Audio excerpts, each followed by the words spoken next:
Welcome to FBB Forum. This is my last interview of 2022, and I want to thank all of the folks who have been watching, and I want to thank all the bodybuilders I've been interviewing too. Today, I'm very pleased to welcome the stunning pro natural bodybuilder, Dr. Megan Johnson McCullough. Megan is a personal trainer and who lives in Southern California in the Oceanside, San Diego area. And thank you very much for joining me, Megan. I appreciate it. Thank you for having me today. Thank you. So I wanted to get started in terms of asking you how you got started in bodybuilding. And I was wondering, did you have an athletic or a sports background before you started in bodybuilding? Yes, I played sports my whole life. I got a full ride basketball scholarship, so I did play in college. Okay. So my foundation is mostly, sports, basketball. And then after college, I got more into, fitness, and that's when I became a personal trainer. Okay. So that's where it all started. Great. How long have you been doing personal training? Let's see, since about 2007. Oh, yeah? And Oh, that's yeah, cool. and I've had my own facility. Actually, this year was my 10th year owning my own facility. Oh, really? That's terrific. Yeah. hmm And what's the name of your business? It's Everybody's Fit.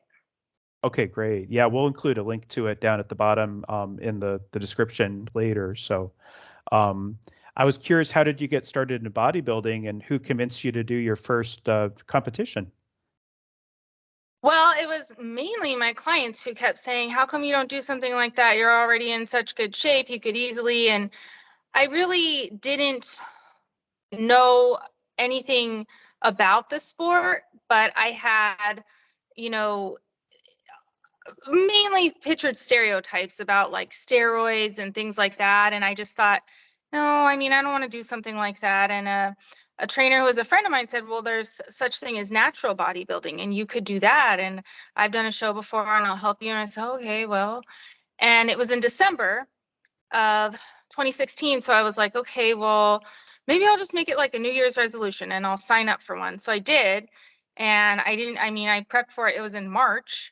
Hmm. And that was my first show. And, I did well right away and had success and got my pro card and just carried on from there. So it just kind of, it just actually started with like a New Year's resolution to try something out. That's great. Very cool. That's awesome. And for what accrediting body is it? Is AAU, I believe, right? Well, there's different organizations that I've competed in over the years.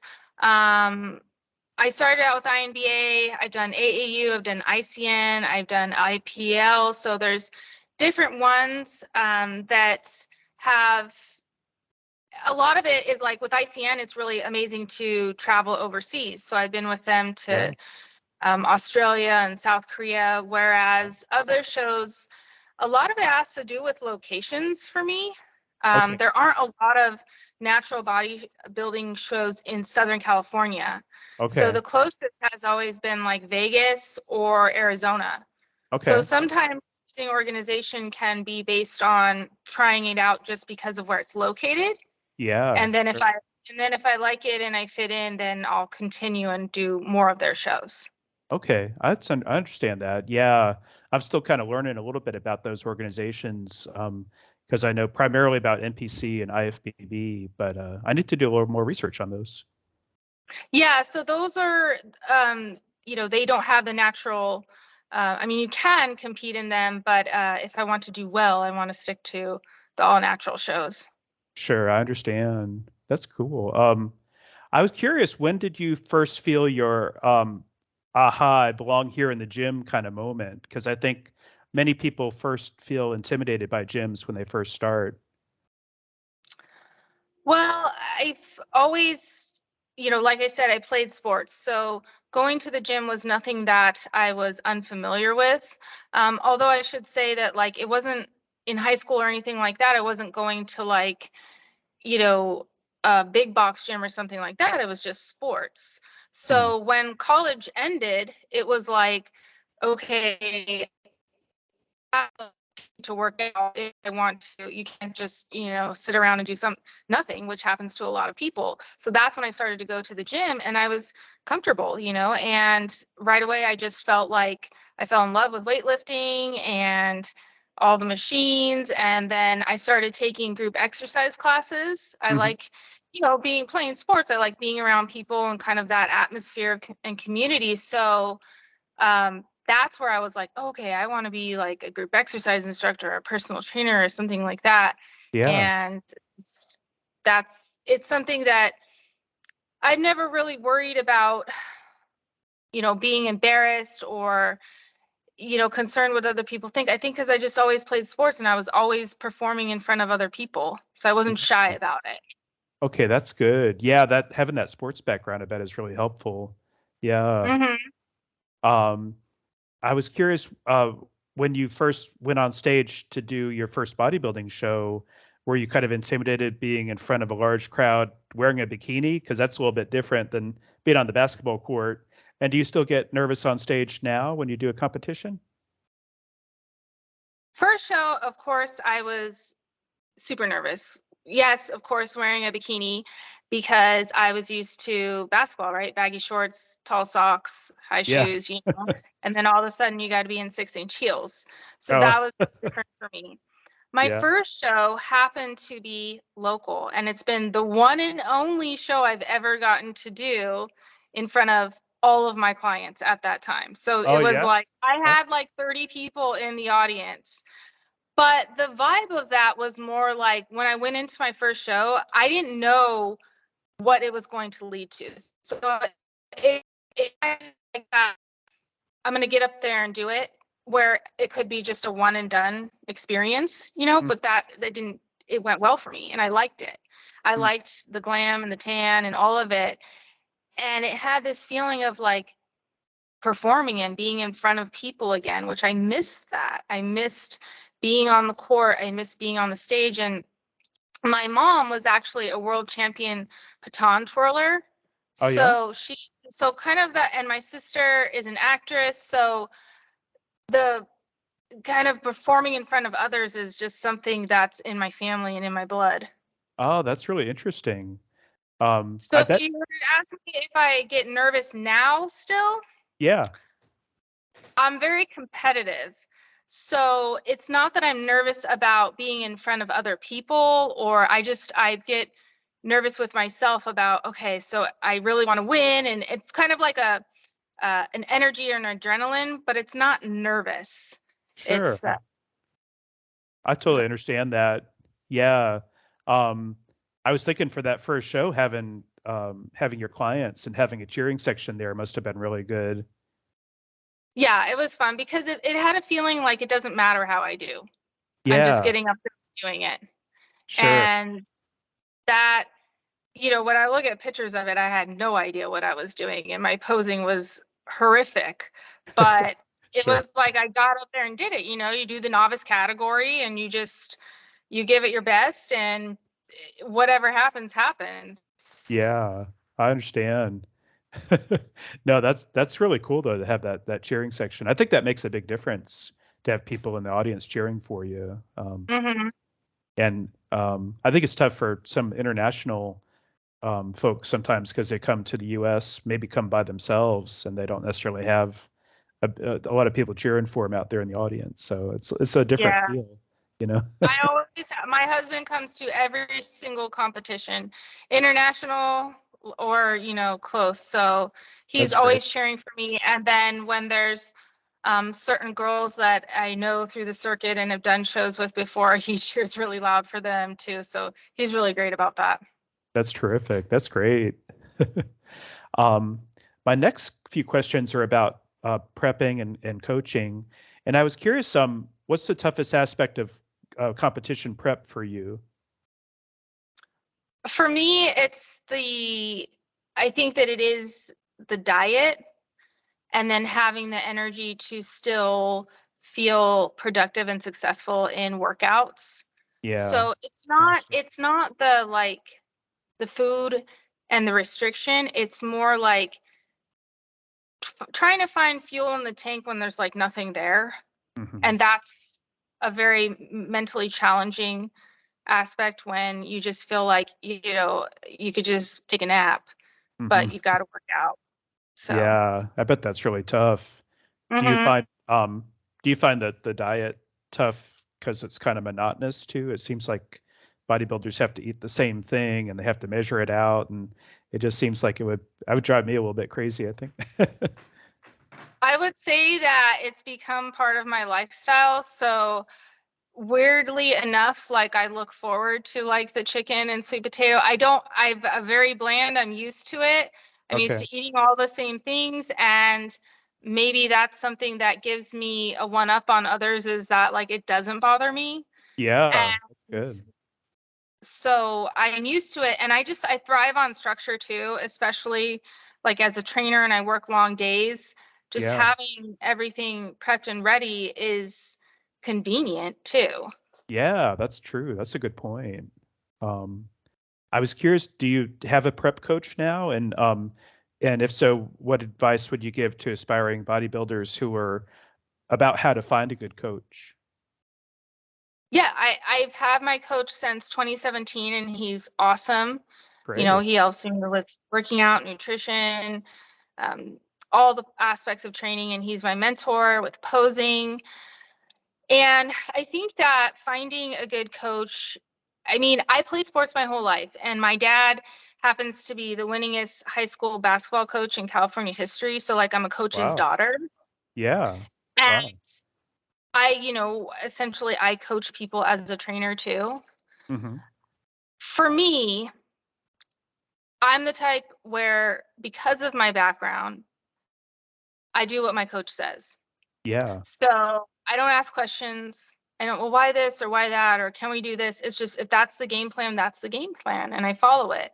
Sure. And for me, that makes me very coachable. Yeah, And that makes sense. I, I have a coach for a reason, because he knows what he's doing. And if I knew what I was doing, and could keep myself accountable and could push myself when there is no fuel in the tank, like I said, then Yeah. I would do it for myself. But as with most people, like that I need that push to lift heavy weights. And um, I'm really good with helping people on their health journeys and their weight loss journeys, Hmm. but I'm not a bodybuilding coach. Okay, I understand. Yeah. So I'm more of medical fitness. So I work with persons in addiction recovery. I work with persons who are coming off of injuries. So it's kind of a different, I see bodybuilding as a sport, and Hmm. he's like a sports coach to me. And I love that connection. And I love being able to have someone who's always in my corner in that way. But again, I don't ask him 100 questions about, well, why can't I have this? Or why do we have to do this? I just do what I'm told. And I Yeah. really think that that's the most effective way to be successful. Yeah, that makes sense. I was curious, you mentioned your dad. Did he coach your team in basketball when you were a kid? Well, he was always a boys coach. He never coached me, not Oh, even yeah. a rec team, nothing. Oh, So really? Oh, yeah, so a lot of people always think that, that my dad was my coach growing up. No, he was always coach boys. Obviously, he gave me a lot of advice and mentoring and was always my biggest cheerleader, but he was never my coach or my team's coach. that's cool. Huh, that's interesting. I was just curious about that. Um, and I was curious if you could you talked a little bit about it just now, but your own coaching experience and training experience. Are there any clients that you'd like to highlight? And it sounds like you really focus more on the lifestyle clients or medical fitness, like you mentioned. Hmm. Well, I've helped over the years. I mean, I've had success with weight loss, like losing over 150 pounds with, a client. I really like Wow. the type of clients that come to me who are morbidly obese Hmm. and are very introverted, and then suddenly start becoming the better version of themselves physically Yeah, and become more outward in their personality and just embracing life a lot more. that's great. Um, Yeah. and I really enjoy helping people you know, I've helped people no longer be diabetic, so no longer have to take medication for it. Wow. Persons who are type 1, I've helped lower their A1C. I like doing that. Persons who, you know, a lot of the elderly clients, I mean, they've had hip replacements, knee replacements, and they think they're so limited. And I really enjoy someone taking part in exercises that they think that they could never do. And I show them a modification or an accommodation that, hey, you're 75 years old, but you're doing a burpee, and that's really fun to watch. And when they just felt like, all they could do is go for walks, or they weren't even motivated to do that, and now they look forward to coming to my studio and working with me and Yeah. developing that type of relationship. That's what I really like. And so it is more lifestyle. I like being part of someone's life where you see me a few times a week and you look forward to it. Yeah. And it's an appointment that is a priority to you and you don't want to miss. I bet that's really rewarding for you. I bet that's great. Yeah. And yeah, that's just really rewarding work. I bet you kind of look forward to getting up in the morning and helping these folks every day. Absolutely. I love what I do. I work a lot. I work 7 days a week, 12 hours a day, but I love it. Oh, So wow. That's a tough schedule. Wow. While I'm thinking about it, I neglected to ask you the name of your prep coach, because I'll include his info down below too. well, he likes to keep his information to himself. So Oh, no. Oh, that's fine. No problem. We'll keep it quiet. Thank you. But I'll make sure to include everybody's fit down below though. So we'll include that. absolutely. Absolutely.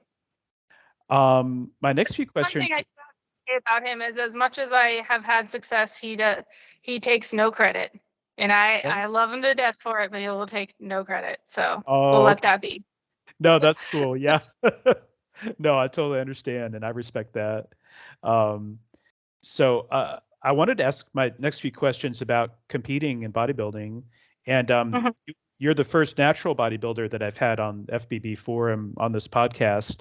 I was curious, what advice can you give for women who want to pursue a natural bodybuilding journey? Well, I do think that, you need to find your why. Like, why are you doing this for yourself? Hmm. And I think that you have to be in a good situation in your life personally to have the time and ability to do so. Hmm. So if your work or relationships are, you have to come to a place where you have to understand where you can still be in prep, still work as hard as you want, but you don't have to partake in all of the food.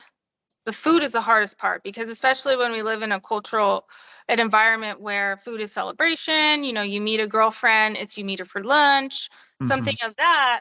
You really need to be in a place where you can say, and you can go grab a cup of coffee, or you can be in a place where you can bring your food with you, or in a place where you're comfortable just enjoying the company of other people without all the indulgences. Yeah, I understand. But if you're not someone that has the self-control or the willpower to be able to stick to a prep, it's very challenging. Hmm. Yeah. And you don't want to take out your frustrations and your lack of energy and your moodiness on other people.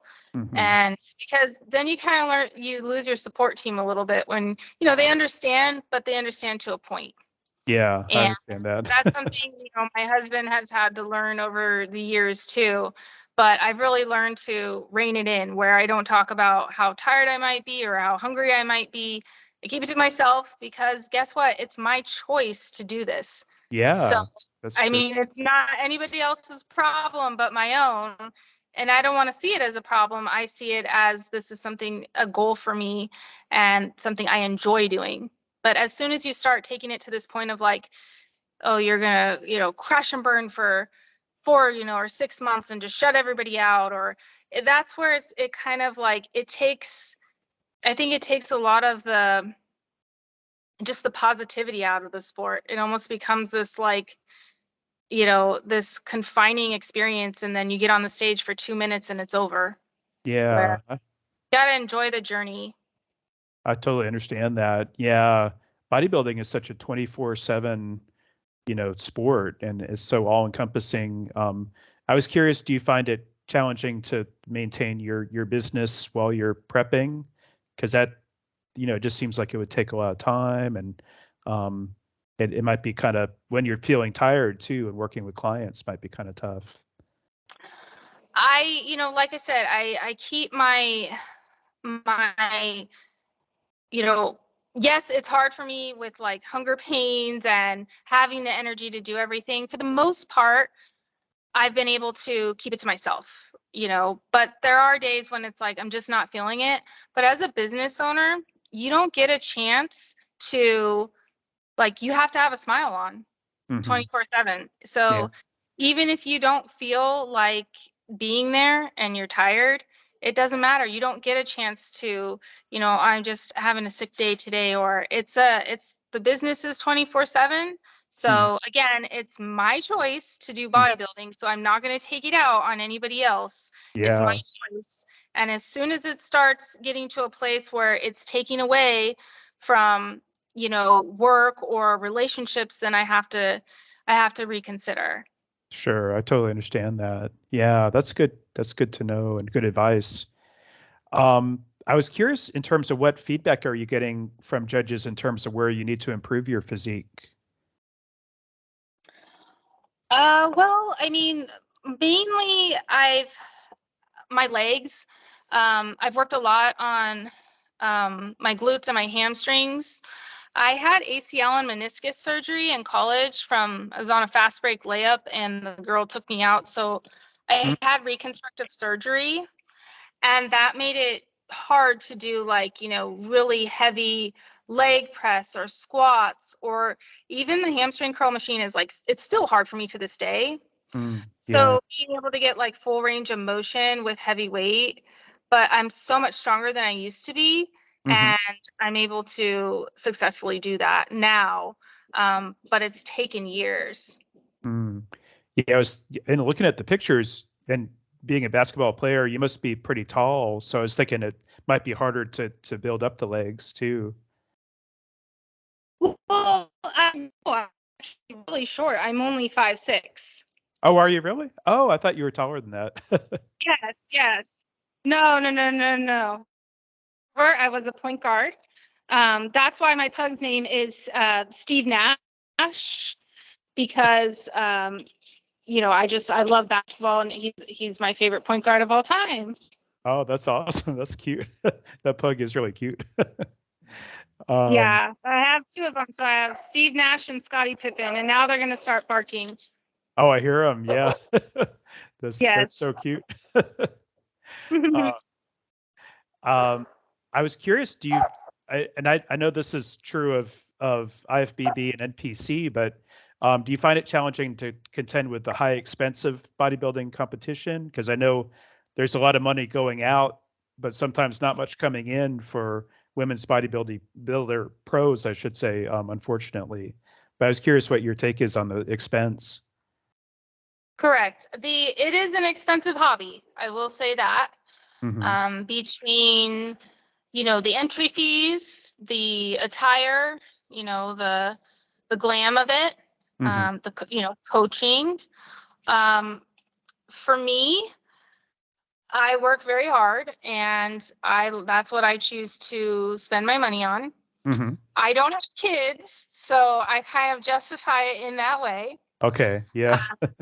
But, unlike I there isn't a lot of reward money in it. I mean, Yeah. and as an adult, I mean, trophies and medals are great, but I don't necessarily need those, but I love winning.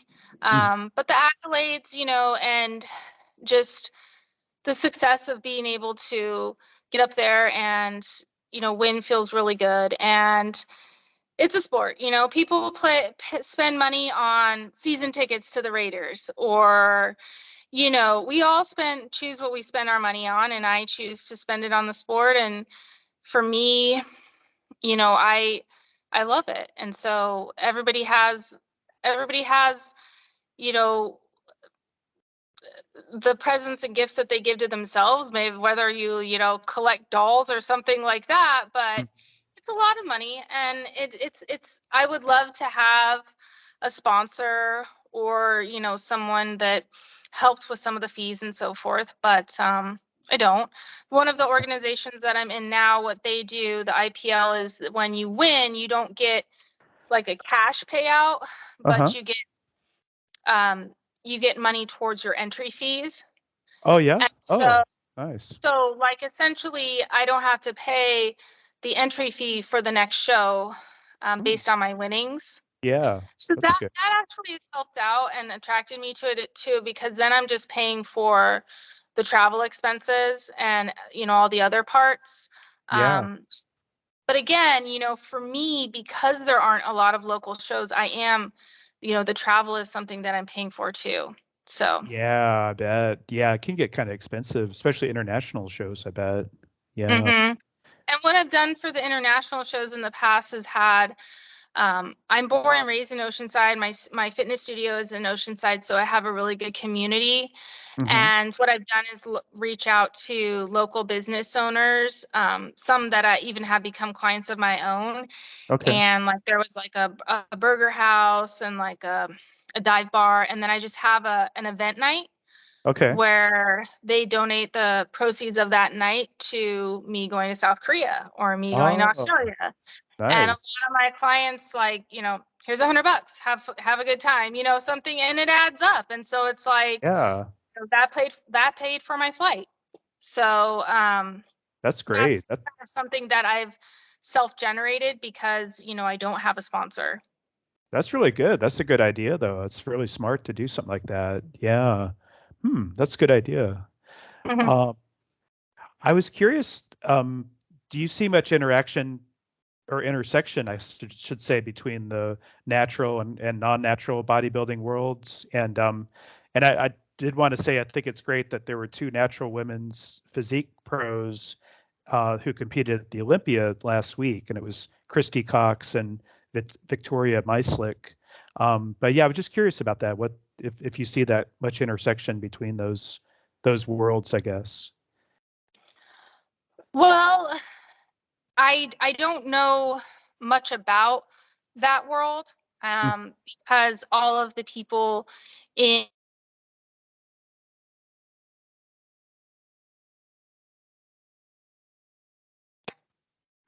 oh Oh, what sorry got you back? Sorry, it's okay. um all of the people in natural bodybuilding, you know, those are kind of the people that you follow and meet on Facebook or Instagram. So Yeah, when although, you know, after watching the Olympia last week, you know, you see people on there who compete and you might follow them because you're inspired by them or yeah. you know, you like their physiques, but I don't like personally know them. Okay, So sure. I understand. although I can, you know, have an idea, I'm not like connected to that community where I'm connected to the natural community. Sure. So um, at the gym where I train, you know, there are people who compete that I know um, who do like IFBB, and I'm friends with them and supportive of their endeavors as well, and they support me. And but I don't know that world like I know the natural world. Yeah, totally. I understand that. Yeah. And that's kind of same with me. I know more about NPC and IFBB, so I'm learning more about the natural world too. Um, yeah, and a few years ago, several years ago, I did see some natural shows here in Tampa, and it was different. It was definitely different, but I still enjoyed watching them. It was fun to see, and Yeah, you know, actually, I've only ever been to one NPC show because I did help a client prep for one. oh yeah, And that was like my one and only client that I ever helped prep. And it was really awesome. And she was an older woman. So she was doing novice in like the 50 and older. So oh that was cool, pretty neat. So I went down to San Diego and watched her, and it was completely different from the yeah, audience to the competitors.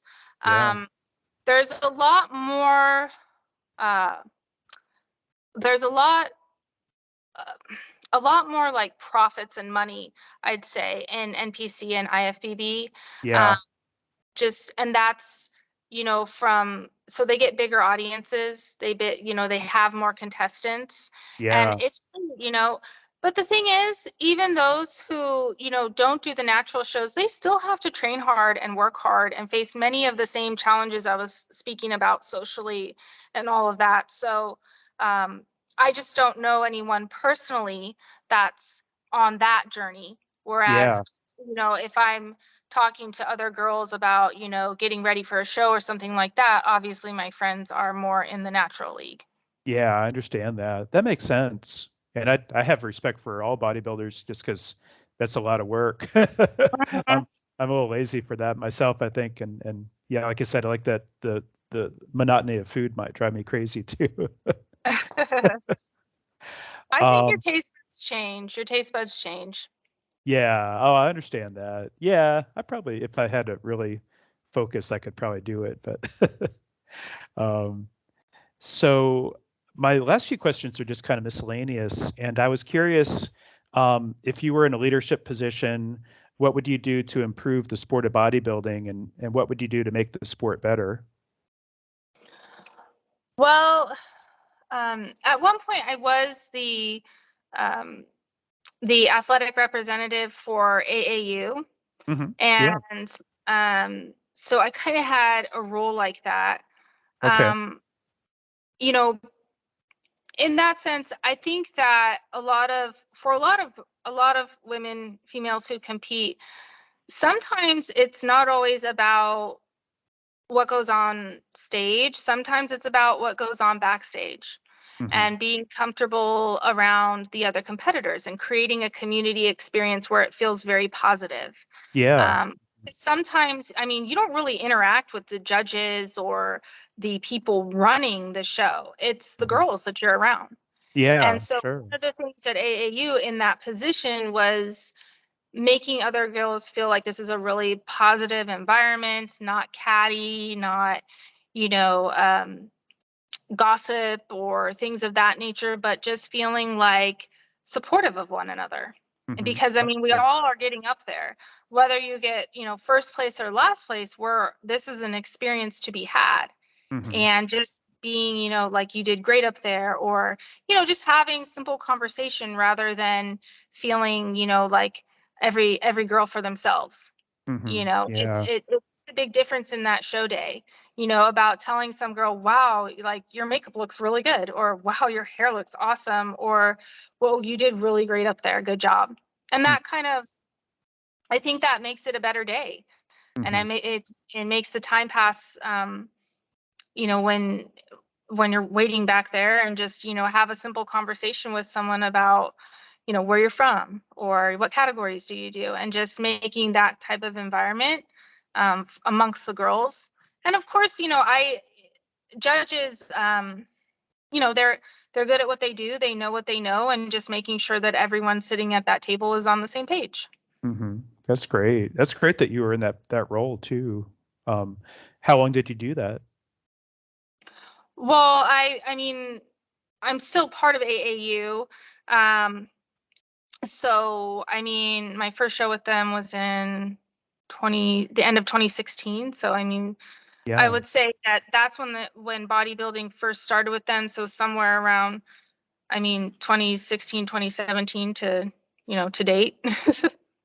Are you still in terms of the athletic representative though? Are you still, or is that kind of like an official title? I'm still involved with AAU, yes. Yeah. Oh, cool. Yeah. They're the the person in charge of it, um, had some health issues, so a lot of people have stepped up. And Oh, yeah. but again, a lot of the shows that I've done as of late have a lot to do with just location. Hmm. And I've Sure. really, like the IPL I've been competing with, and I've really enjoyed going to Arizona and competing with them in Sacramento. So just keeping it as Mm, close as possible. that's great. Yeah. I think from what I've heard, there's a lot of camaraderie amongst the women backstage, um, just in general, and maybe more so than the men, because the men maybe are a little too Yeah, competitive, you know. yeah. But I mean, I have to say with the IPL, I've really found a lot of great girls with it. And the organizer, Ben, he also does a lot of magazines. Hmm. So it's really cool when you like see yourself on a magazine cover, but Yeah. also like a girl that you competed with, and you're like, oh my God, you're on the cover, or oh my God, there's an article about you, and just supporting one another. And, Yeah. just I think that's been one of the best things about that organization. That's terrific. That's really cool. Yeah. Um, I was curious, did you have a bodybuilding role model when you first started? And if so, do you have the same role model now? I wouldn't say that I ever had a role model. I just looked at certain girls and be like, man, I wish I could, look like her, or, that's something to aspire towards. Especially when you're first starting out, it's like, that it takes years to get there.